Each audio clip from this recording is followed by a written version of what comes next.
উত্তর দিনাজপুরের চোপড়ায় বিজেপি নেতার উপর দুষ্কৃতীদের হামলার অভিযোগকে কেন্দ্র করে ব্যাপক উত্তেজনা। বুধবার সকাল প্রায় 11টা নাগাদ চোপড়ার কালাগঞ্জ বাজার এলাকায় ঘটনাটি ঘটে। অভিযোগ, বিজেপির কিষাণ মোর্চার জেলা সম্পাদক শ্যামল সরকার স্থানীয় একটি চায়ের দোকানে দলীয় কর্মীদের সঙ্গে বসে থাকার সময় আচমকাই শ্রীবাস নামে এক ব্যক্তি তার দলবল বোমা এবং আগ্নেয়াস্ত্র সহ সেখানে হাজির হয় এবং তাদের ওপর হামলা চালায়। এই ঘটনায় এলাকায় আতঙ্কের সৃষ্টি হয়। খবর পেয়ে দ্রুত ঘটনাস্থলে পৌঁছয় চোপড়া থানার পুলিশ অভিযান চালিয়ে অভিযুক্ত শ্রীবাস সহ মোট 2 জনকে গ্রেফতার করেছে। পাশাপাশি এলাকা থেকে বোমা উদ্ধার করে তা নিষ্ক্রিয় করার উদ্যোগ নেন। বর্তমানে পরিস্থিতি নিয়ন্ত্রণে রাখতে এলাকায় বিশাল পুলিশ বাহিনী মোতায়েন করা হয়েছে।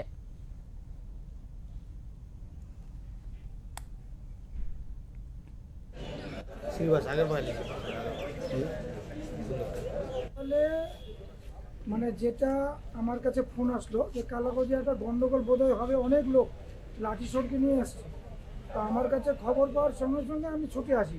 তার ঠিক 10 মিনিট আগে আমি সেলুন থেকে বাড়ি ফিরছি, নাহলে ওই যে শ্যামল সরকারকে যাকে মারধর করা হয়েছে ওর সঙ্গে আমিও মার খেতাম। তা আমি ঠিক ওই মুহূর্তে বাড়ি এসেছি, বাড়ি আসার সঙ্গে সঙ্গে ফোন। আমি যখন বাইরে এলাম, বাইরে এসে দেখছি সামনে দেখছি যে অনেক লোকের ভিড়। আমরা কী ব্যাপার ভাই, কেন এত লোক? বলছে রাস্তায় বোম পড়ে আছে। এটা আমার বাস্তবিক জীবনের মানে প্রথম দেখা যে বোম। তৃণমূল শাসনও কালাগঞ্জ এলাকায় দেখা যায়নি। বিজেপি ক্ষমতায় আসার পর রাস্তায় বোম দেখা যাচ্ছে। মানে কীভাবে দেখছেন বিষয়টা? এখানে এরা দলের কেউ নয়, এরা শুধু চাইছে ভারতীয় জনতা পার্টিকে বিক্রি করে এরা ভারতীয় জনতা পার্টির ঝান্ডা নিয়ে এরা চাইছে কি যে দোকানে দোকানে যাই, তালা মারি, যদি কিছু পয়সা ইনকাম করা যায়। গতকাল আমাদের কালাগঞ্জে একটা লুটপাট হয়, একটা ওয়ান শপ লুটপাট হয়।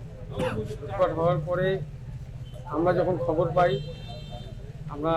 আমি বিজেপির জেলা কিষাণ মোর্চার জেলা সম্পাদক এবং আমাদের সহসভাপতি আছে ইনুদা, আমরা যখন খবর পাই যে কালাগঞ্জে লুটপাট কে করলো, খবর নিয়ে দেখি এরা কয়েকজন যুক্ত আছে। তো আমরা প্রতিবাদ করি যে কালাবাজি এসব ঘটনা চলবে না। ব্যবসায়ীদেরকে নিয়ে আমরা কালকে একটা প্রতিবাদ করার বলছি, কালাবাজি আমরা এগুলো করতে দিব না।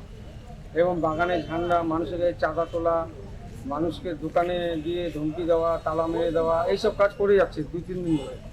তো আমাদের দলের নির্দেশ আছে এইসব কাজ করা যাবে না, এইসব কাজ আমরা পার্টির থেকে বরদাস্ত করবো না। সেই হিসাবে আমরা কালকে একটা থ্রেট দেই, একটা ধমকাধমকি করি, এগুলো কিন্তু আমরা এরপরে বরদাস্ত করবো না, মানবো না। তো ওই অবধি শেষ।